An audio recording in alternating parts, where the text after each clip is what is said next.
السلام علیکم ورحمۃ اللہ وبرکاتہ۔ آج کا ہمارا موضوع ہے گناہ کے فوراً بعد نیکی کرنے کا ثواب۔ اللہ تعالیٰ نے قرآن مجید میں ارشاد فرمایا ہے، ان الحسنات یذہبن السیئات، ترجمہ کنز ایمان، بے شک نیکیاں برائیوں کو مٹا دیتی ہے۔ پارہ نمبر 12 سورہ ہود آیات نمبر 114۔ حضرت سیدنا عقبہ بن عامر رضی اللہ تعالیٰ عنہ سے روایت ہے کہ نور کے پیکر، تمام نبیوں کے سرور، دو جہاں کے تاجور، سلطان بحر و بر صلی اللہ تعالیٰ علیہ وآلہ وسلم نے ارشاد فرمایا، بے شک گناہ کے بعد نیکی کرنے والے کی مثال اس شخص کی طرح ہے جس کی تنگ ذرا نے اس کا گلا گھونٹ دیا ہو، پھر وہ نیک عمل کرے تو اس ذرا کا ایک حلقہ کھل جائے، پھر وہ دوسری نیکی کرے تو اس کا دوسرا حلقہ بھی کھل جائے، یہاں تک کہ وہ ذرا زمین پر گر جائے۔ سبحان اللہ۔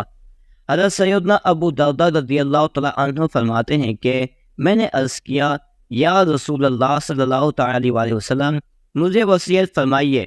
فرمایا کہ جب تم گناہ کرو تو اس کے بعد نیکی کر لیا کرو، وہ اس گناہ کو مٹا دے گی۔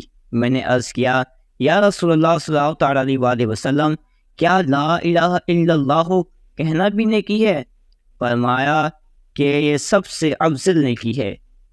اچھے اخلاق، بندہ اچھے اخلاق سے روزہ اور عبادت گزار کا درجہ پا لیتا ہے، نیز آخر کے درجات اور جنت کے بالا خانوں کو پا لیتا ہے۔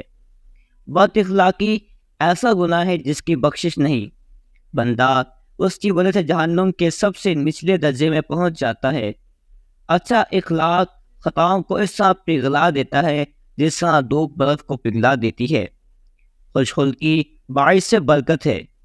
قیامت کے دن لوگوں میں نبی کریم صلی اللہ تعالیٰ علیہ وسلم سے سب سے زیادہ قریب وہی ہوگا جس کا اخلاق سب سے اچھا ہوگا۔